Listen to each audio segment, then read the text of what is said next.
In this video, we're going to show you the tips of cable management.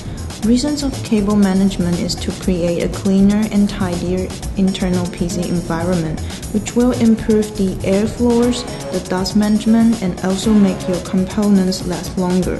There are millions different of ways to do that. We're just here to provide you one of those brilliant ways to do the cable management in your PC. To complete the cable management, you will need a screwdriver, some twist ties, cable ties, lip ties, or whatever you can tie up your cables. Step 1. Remove all the panels. Taking off the panels including side panels or front panel if you may. Step 2. In cable management, a modular power supply is absolutely helpful. Flat modular cables are even better. Here we tuck all the fattest wire which connected to power supply through the rubber hole. Step 3. Okay, the title says it all. Tuck all the cables back through the rubber holes where it is close to its destination and plug them in.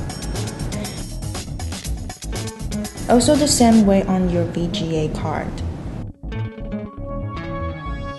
Step 4. Tie up all the loose ends with the lip ties, twist ties, or cable ties to make sure the cable don't move around. The thin wire is always difficult to hide, so here we tied up the wire with the tube of water 2.0 and still keep the environment neat and clean. As you can see, the whole case is now clean and tidy. The key point after all is to elongate the cables and make everything as flat as possible.